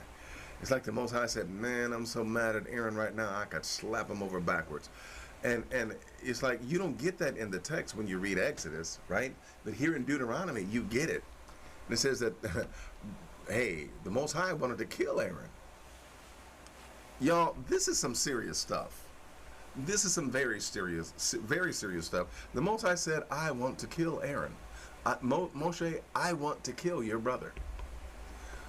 So, and notice here, he says, and I prayed for Aaron also at the same time. And so in this, Moshe actually saved the life of Aaron, his brother. And I got to tell you, when I first read Exodus and I saw where Aaron was just all like, well, man, you know, man, they said, you know, because you was gone all that time. And they said, look, man, you need to make us some gods. I was like, man, I don't want to make y'all no gods. And then I said, okay, y'all ain't gonna leave me alone, so give me all your earrings and stuff. And so I threw them in the fire. And you're like, look, I don't know what happened, Moshe, but man, all I did was I threw them earrings, them gold earrings up into the fire, and out came this golden calf. Man, Moshe was like, boy, you just don't realize, you just don't know. You don't know. Moshe went back up to the Most High. Most High was like, I want to bump off Aaron. I'm going to have one of my angels go bump him off right now. Listen, I'm getting ready to get rid of Aaron. Moses had to, don't do that. Spare him, you know. I don't know if he brought that up again, but I can't speak, and oh man, I'm gonna start stuttering. Oh, we need Aaron. Oh, don't do it. Don't kill him. Don't kill him, doorknob dead. Don't do it. Don't do it. Right? So Aaron's life was saved by Moshe and didn't even know it. And then Moshe says, and I took your sin of the calf which you had made and burned it with fire and stamped it and ground it very small. Oh boy, here's something very interesting. This is really interesting. Why is this interesting? I'm about to show you. He says, I ground it up very small, even until it was as small as dust. And I cast the dust thereof into the brook that descended out of the mount. Why is that interesting? It's interesting because it's a known fact that drinking colloidal gold, which is gold that is very, very small in particles, drinking colloidal gold in water affects your brain and affects the level of consciousness that you're walking in. Okay? And so Moshe took the gold, ground it up, and made it very, very small. In fact, when you look at it, it's such a part of the process here that it mentions it in Hebrew that he ground it very small. Then, after he ground the gold very small, he continued grinding it even until it was as small as dust. So this is definitely a detailed process, which would suggest the making or the creation of colloidal gold, which was that which is so small that it can be ingested and received by the human body. And it does things for your brain and for your ability to perceive. Okay? That's an interesting little tidbit. And so he cast that into the water and he made them drink it. And then Moshe continues, right? He continues talking about all this. And I love the first person narrative. You got to read Deuteronomy for yourself. I absolutely love it. It draws you into the story. It draws you into what's going on. And we skip down here, and I love it because Moshe gives us inside stories. He gives us the inside scoop in Deuteronomy in many places. And it says, at that time, Yah said unto me, you are going to hew out 2 tablets of stone, like unto the first, and then you are going to come up to the mountain, and you're going to make an... In other words, he's telling him, hey, I did the stone last time, but you're going to have to do it this time, right? Because you're the one that broke those other ones. Which I'm going to say this. Even though that's a small little note, it does say that the Most High demands that you take responsibility for what you did. The first 2 tablets of stone, they were tablets that the Most High had engraved for him and given to him. The second, and by the way, many people don't know that there were 2 different sets of tablets of stone. This tablet of stone, this set, Moshe had to dig out himself. He had to cut it. He had to do everything himself, and he had to bring it up there with him, right? So this is a note where the Most High says, look, you are going to be responsible for what you did. Now, this helps us as a nation of people. It helps us because if everyone took responsibility for what they did, the world will be a different place. In my house, I don't care what age you are. In my house, you take responsibility for what you did. Okay? There is no breaking something and you're like, oh, I'm sorry. Oh, and it's like, well, that's good enough. I said I'm sorry. No, it's not good enough. You need to replace what you broke. Okay? If you spilled something, you need to wipe it up, right? You need to be responsible and respond to what you have done. In this, the Most High is saying, look, you broke the other tablets, you're going to carve out some other tablets, and you're going to make good with that. In other words, another way of saying that, handle your responsibilities. Be responsible, okay? Be responsible. All right, we're almost done here. Just give me just a few more moments. But there's a lot of good stuff in here. There really is a lot of good stuff in here. So the Most High tells him, you're going to be responsible. You're going to get some new stones since you broke the other ones, because homie don't play that. I don't play that. Not homie. The Most High is not homie. Excuse me. Forgive me for that. But the Most High says, I don't play that. You broke the last ones. You're going to get the other ones. Okay? And so then we then come to where, again, please remember something that we said before, that in Deuteronomy, Moshe knows that he is getting ready. He is getting ready to die. And so this is his last pitch effort at fulfilling his destiny, because he knows that he's about to go. So in this, he then tells all of Israel in chapter 10, verse 12, and now, Israel, what does Yah require of you but to fear your Elohim, and to walk in all his ways, and to love him, and to serve Yah, your Elohim, with all of your heart and with all of your soul. Okay? To keep his statutes and his commandments, which he commands you this day. Actually, Moshe said, which I command thee this day. It says, behold, the heaven and the earth, and the heavens of heaven is Yah's, and the earth also, with all that there is therein. There's a lot of good here. There's a lot of good things that we could talk about, but I will say this. I will say this just before I close, just before we get out of here. I want you to notice Deuteronomy 10 and verse number 14. Why is it important? It's important because as we take a look here, it says that the heaven of heavens already belongs unto the Most High. And guess what? It also says that the earth also belongs to him. Well, why is that so special? It's special because there is a doctrine which has been invented to bolster up Christianity and the Christian narrative, which says that the Most High is in a shooting match against his own sons, and that basically there are angels fighting in heaven, fighting against the Most High, and that they have taken part of the earth, and in fact even the whole world. If you listen to the Apostle Paul, the whole world belongs to this, red-tailed, horned individual that they call the devil. And supposedly the Most High has to fight for the heaven and the earth and to regain it from them, right? As if any of them would be a match for the Most High.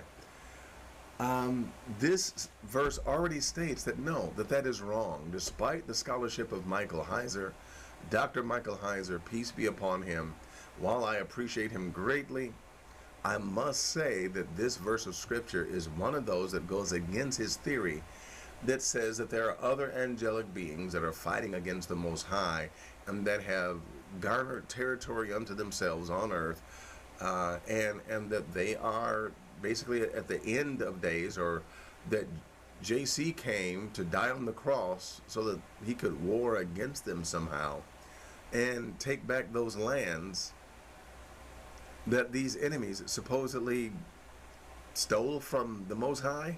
No. This verse of scripture says in Deuteronomy 10 and 14, behold, the heaven of heavens already belongs to you, and the earth itself also belongs to you. Okay? Proof of this is also found. Proof of this is also found when you take a look at Isaiah, even the 14th chapter. Tyre belongs to the Most High, so he prophesies against that through his prophet. Egypt also belongs to the Most High, so he prophesies through that, to that, and so forth and so on, right? So it goes on and on. And there's a lot of good things here, such as in verse number 16, the circumcision of the heart is not a New Testament concept, okay? It is a concept within the Tanakh that Christianity cannot lay hands on, okay? So when you take a look at it, yes, it is amazing. I will have to come back to Deuteronomy 10 and 17 when we continue our other discussion.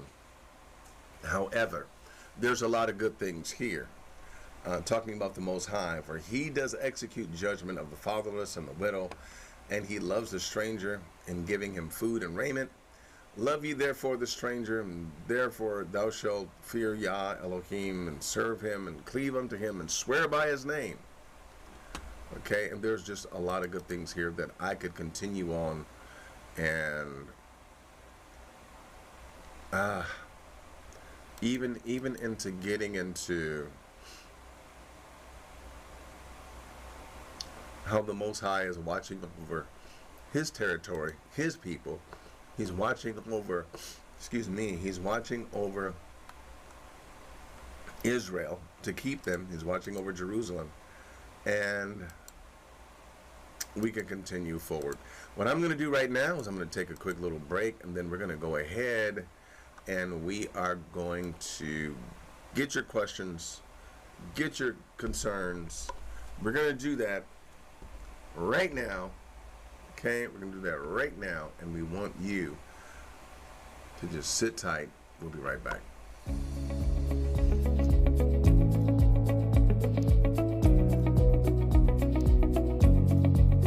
Hi, I'm Melchior Uriel, and I'm so delighted to meet you. I'm glad that you stopped by. I'm glad that you're curious, and I'm glad that you clicked on the video.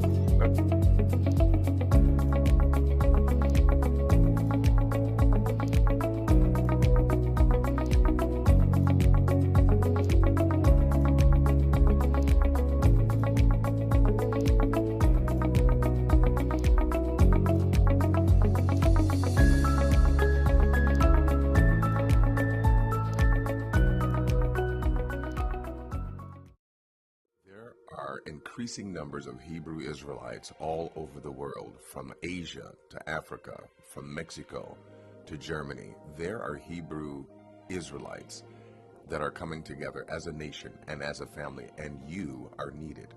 You are needed to take your place as the educator of your families, your sons, your daughters. So we want you to enroll in Navi Beit University so that you can take your place in the kingdom.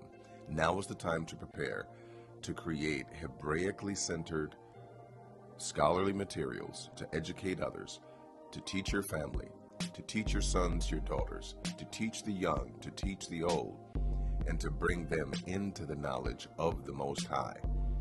The Most High is gathering us together as He has promised. So enroll in Navi Beit University, connect with the administrator and the registrars, and enroll today for just $35 for a bachelor's per month, or $45 for a master's, or even enroll in the doctorate program. You can get a degree with a Hebraic focus at Navi Beit University. Hebraic education, undergraduate, graduate, and specialty courses.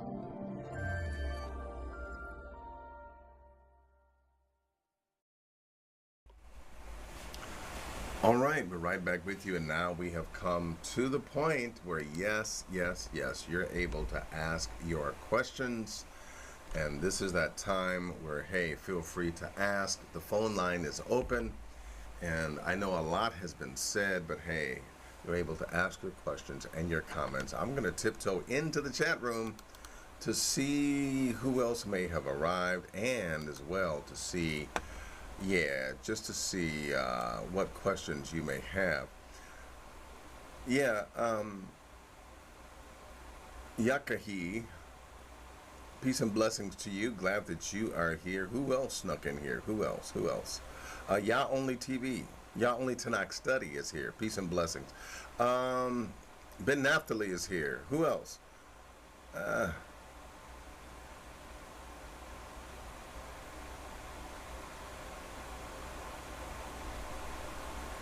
Okay, all right.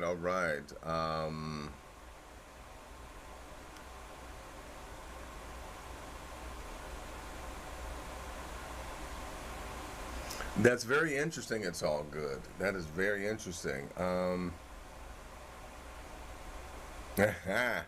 Okay. So please, if you've asked a question before, please, now is the time for you to present it again, and as well to put at my name, at Melkia. Put it there, and yes, I will know that it is meant for me. Feel free as well to call in. You've got the call-in line. The number is, our chief moderator has been so kind enough to put it there so that you all will understand. That you all will understand. Hey, use that number. You can call in, be on the air with me. You can ask your question, or you can, make your comment. All right. Looks like you all need a few minutes to get your questions together. So let me give you let me give you a few moments, okay? And while you are getting your questions together, let me just remind many of you that yes, we are expanding and expounding on the university. Hold on, we've got a call. Shalom, my brother Adrian. How are you? Shalom, shalom. How are you? Hey, I am blessed of the Most High. I am. I'm doing good, man. I'm doing good. Can't complain. Wonderful. Awesome. The question I had is, when Israel was taken captivity into the lands that spoke Arabic,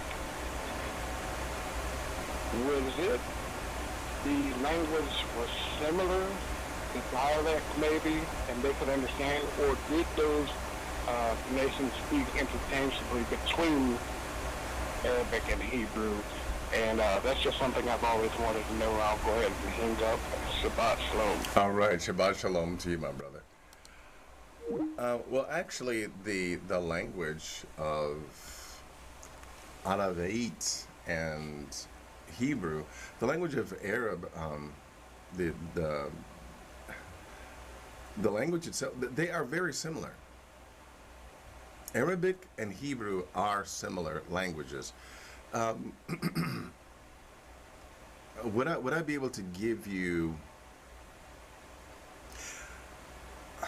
I would say to you this. I would say that the language of Arabic and Hebrew, I don't know if this would be a good analogy or not, but it's much like the similarities between the Spanish that is spoken by Mexicans and the Spanish that is spoken by those in Spain. These languages are very similar. There's words and roots that actually, I mean, they overlap. They're the same thing. A lot of times, in fact, in even the let me show you this so I can show you exactly what I'm talking about here. A lot of times, and even the definitions that we get out of the Tanakh, which, by the way, part of it is written.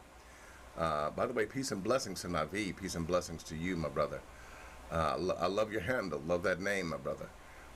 When you look at even some of the definitions of certain scriptures that come across, like it doesn't matter what word we may choose.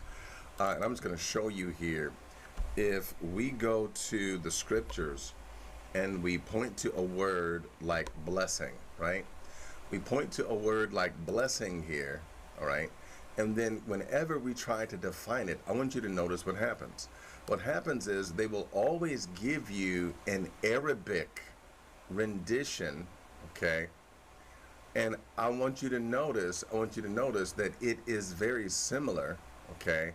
Because notice here, the word for blessing is barakah, but in Arabic is barakatun. So it's similar but different, if you know what I mean. The languages are very similar. There are some words that are the same. There's some words that are slightly different, but these are sister languages, okay? These are sister languages, and so yeah, Arabic and Hebrew are very similar languages to each other, to the point to where I believe that individuals would be able to understand each other. Because there's like certain words that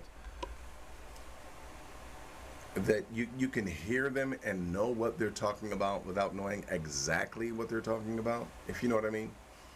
So to answer your question, my brother, the languages are very similar, and please keep in mind that the Hebrew that is spoken today is different than the Hebrew that was spoken in ancient times. The Hebrew that was spoken in ancient times is that of Paleo Hebrew, and I know that some people will disagree with me. There's many scholars that will disagree with me. They will say, "Oh, no, it wasn't that ancient Hebrew." Now, it may not be the Ebonics version of Paleo Hebrew that we hear today, but it is nonetheless a different dialect than what we received from Babylon, Okay. Hopefully that suffices, my brother. Let's go back into the chat room. My brother Ben Naphtali, he wanted a scripture for getting drunk as long as you're not teaching. Okay, well, if you want a scripture for that, let me do this. Oh, I don't want to do that. Hold on, don't want to do that. Hey, what am I doing here? All right, hold on here. I'm looking at the chat room. I'm trying not to look at the chat room. Hold on. Let's go into the scriptures. How about that? Let's do this. Man, my buttons went crazy there for a minute. Well, let's talk about Nadab and Abihu. Okay, and let's talk about strange fire. Let's talk about that because there is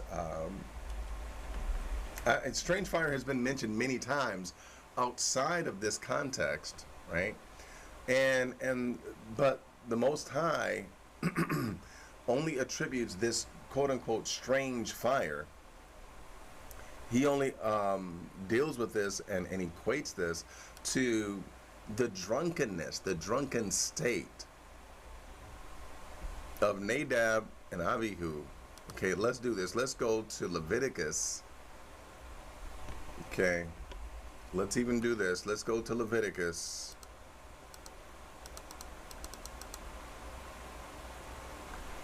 And notice what it reads here.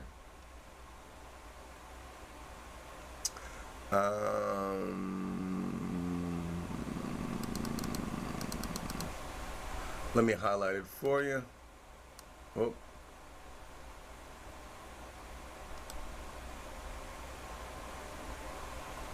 In fact, you know what? This is a lot to highlight, but I'm going to go ahead and highlight it anyway.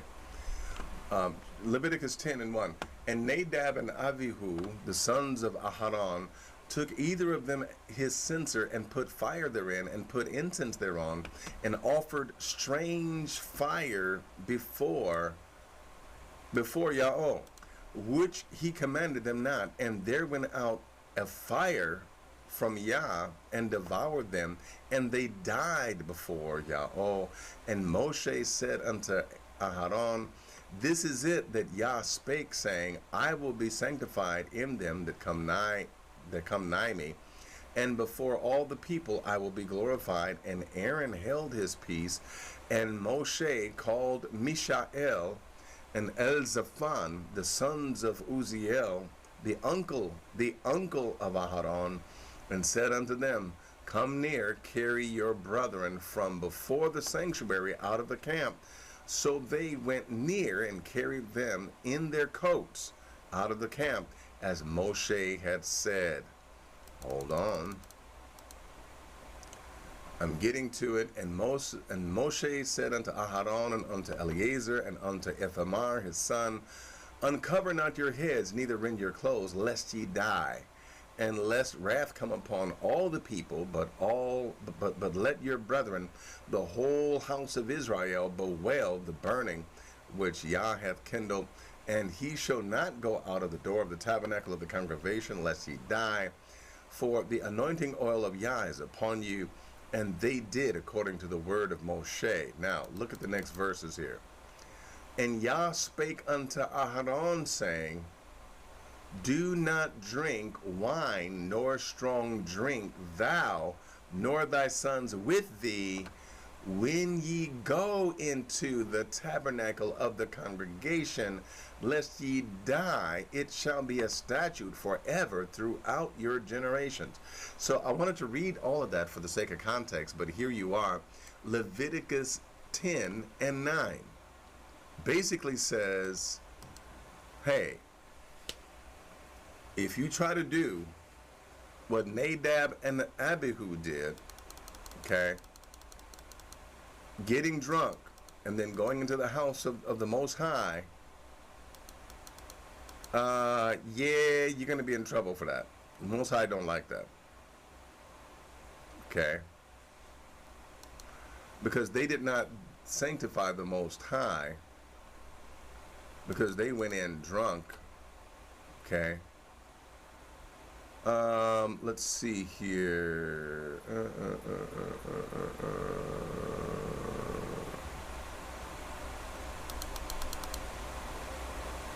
Okay, I wanted to go up further, and I wanted to show you, but there's no need for me to do that. There's no need for me to do that. So, there you see when they're going to minister as a priest, they are not to drink when they go into the tabernacle of the congregation. Okay, that is exactly what Nadab and Abihu did. Okay, you're not to drink when you minister. Basically, you're not to drink when you minister. Okay.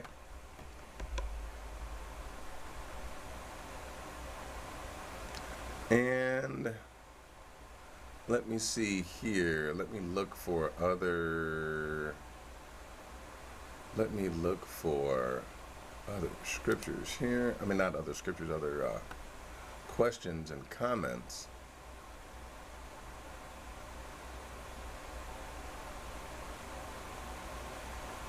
Let's see. Okay, looking.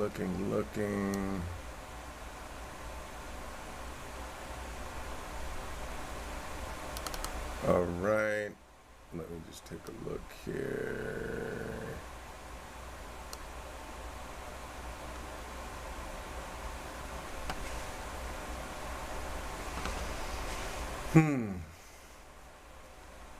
All right.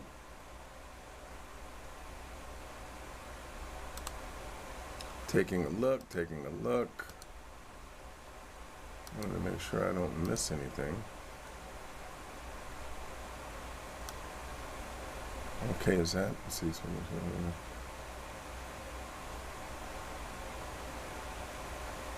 Okay, let's see. All right, Kohen Naji. Peace and blessings to you. Who else is with us, y'all? Any more questions or comments? Because you know what? Hey, if there are no other questions or comments, I'm going to give you just a few more moments. And if there are no other questions or comments, then yeah, what we're going to do is we're going to actually let you enjoy the rest of your Shabbat for today. Let me say this just before we go. Again, we are making progress with the university, actually reformatting the university. It is going to be 10 times better than it was, and you will be able to get an associate's in Tanakh Studies, as well as an associate's in ministry, which, by the way, Navi Beit University structures all of its ministry courses, classes, and degrees to be able to help the community in practical ways. We're not talking about ministry like you getting up behind the pulpit and just teaching someone a lesson. No. Those of you who have graduate, or those of you that will have graduate degrees in ministry here at Navi Beit University, you will have hands-on practice, if you will, on how to do everything from running a community. I'm talking about establishing a community, establishing the physical well-being of a community, how to have a garden, what are the laws concerning the garden, what is the laws concerning the Hebrew home, what about dress. All of these are ministry items which we're looking at also, perhaps even joining with others to be able to train midwives, okay, so that you will be able to birth, attend to the birthing of babies, so forth and so on. We're talking about holistic health, healing. We're talking about being, we're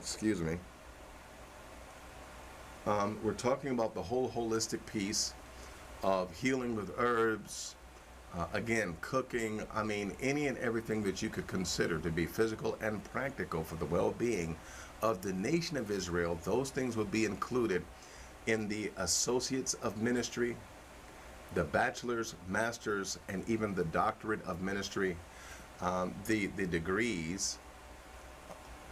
All right. Surgical tech. All right. That's absolutely wonderful. I didn't know that. I didn't know that you were a surgical tech. That's amazing.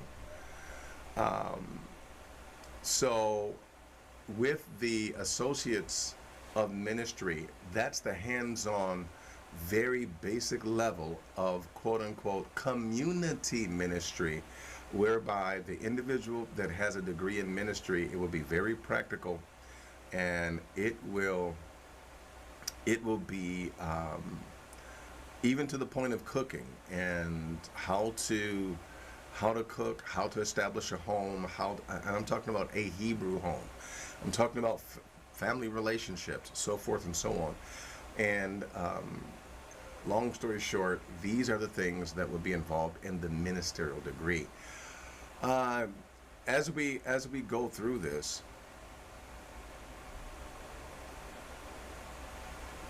no.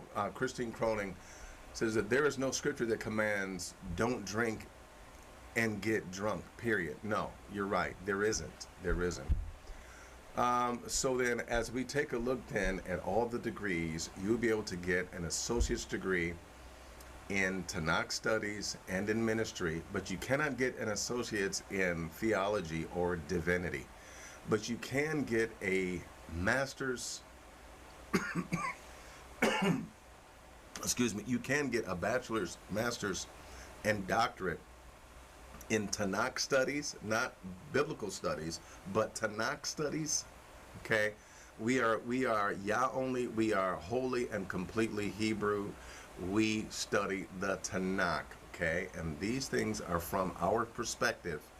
Okay, and even to the point of finding textbooks that come from our perspective, right?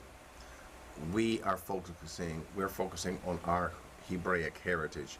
So you can get a bachelor's, master's, and doctorate of Tanakh studies, ministry, theology, and divinity. Okay?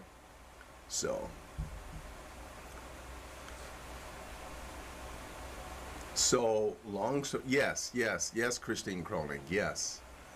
Do not have any other Elohim before Yah, period. Yes, that is correct.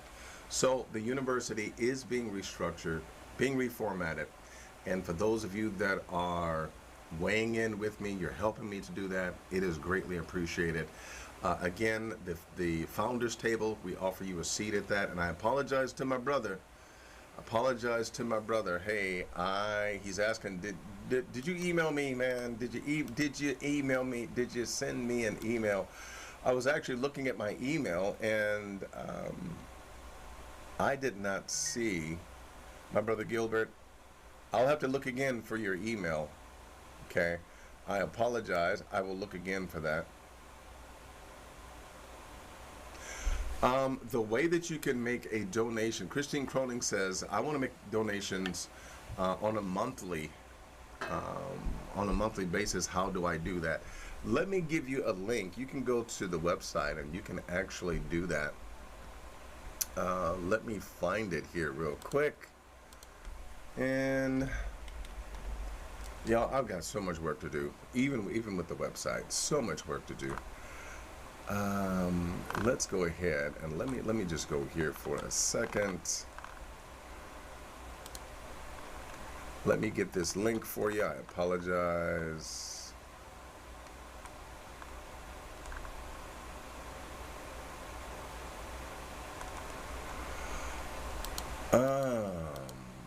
I apologize. Let me get this. Bam. All right.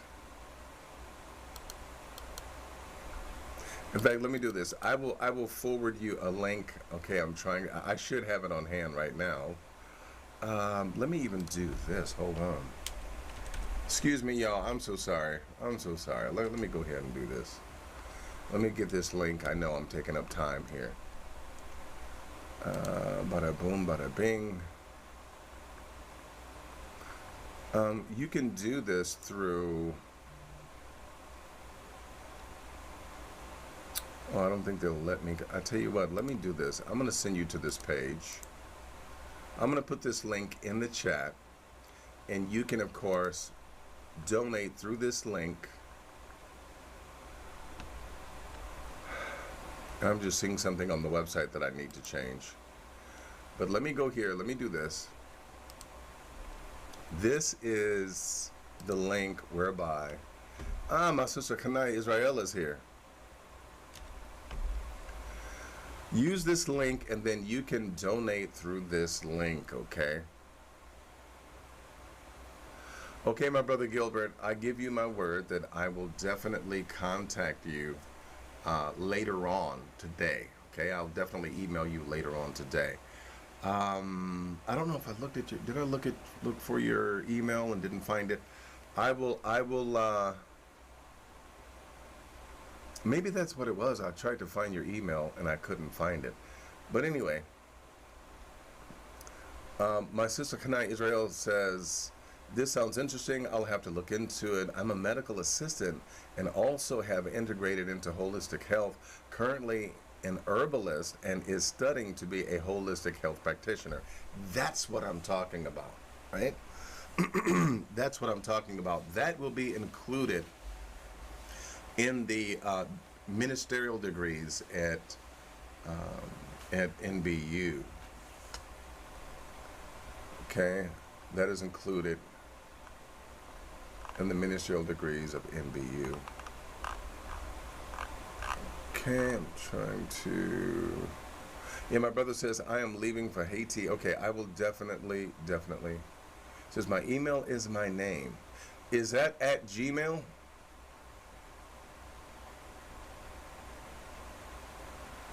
Oh, wow, I love this. My brother says, I'm also learning herbal remedies as well. That's absolutely wonderful. And I want you to know that I love herbal remedies. I really do. I love herbal remedies. Now, listen, you all know that I did, I recovered from breaking my leg, right? Trying to break dance on roller skates. Didn't go too well. Well, yeah, I did. But guess what I did to help the healing process? Back in the day, my grandmother gave my sisters some comfrey leaves. Yes, I do have comfrey leaves growing on my property now. But long story short, I use that to help the bone heal.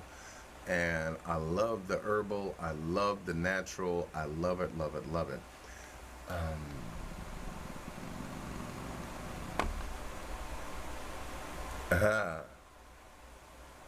Love it, love it, love it. Okay.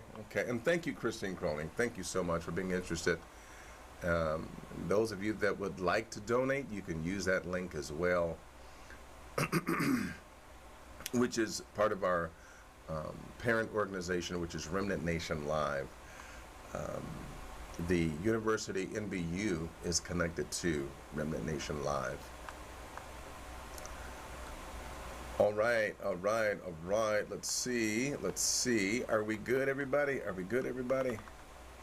Well, you know what? There aren't any more questions, so I think that we're good. I think what we're about to do is we're getting ready to, we are getting ready to enjoy the rest of our Shabbat. I'll give you just a second. Be right back.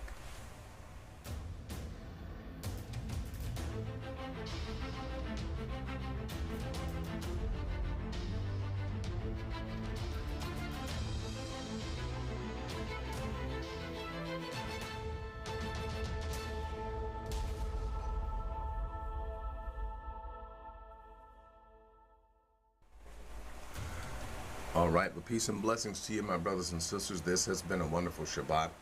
And with everything that we have heard today, remember the word because. This should say to each and every one of us that where we are in life is because we have established our position in life based upon our habits, based upon our level of consciousness and understanding. And we have placed ourselves in our present situations. And for those of you that desire change and transition, you can change your position and you can transition out of your position into a better place. That being the case, I just simply want to say, with this, we understand that the Most High has always known that we have been a stiff-necked people. We've been a people that seemingly have a a mind of a steel trap where whatever is inside is what we go with no matter what. And this is why it's so difficult for us to actually get through to some of our relatives. That's because of our character and our nature. And if we were like a gyroscope, if we were to be turned in the right direction, we would definitely stay with the right direction. And this is what the Most High is banking on. And so with that being the case, I simply want to say, this is why we meditate upon the laws, statutes, and commandments of the Most High, and we obey them. Because we do seek the ways of the Most High, because we have His Spirit and His character interwoven into our very DNA. Therefore, I simply want to say, we have His ways in mind, His ways in our heart, and so we please Him. Therefore, we should expect for Him to show up in our lives and to bring the covenant to pass where we are concerned. This means that He is the one that's going to orchestrate our blessings coming in, our blessings going out, our blessings in the city, our blessings in the field. He is the one. He is the one that will make sure that all of those things happen. With that being said, follow the statutes, the laws, and the commandments of the Most High, but more so, don't do it robotically. Do it from your heart. Do it, understand it, embrace it from a very intimate place within your heart, within your soul, and begin to walk in the ways of the Most High.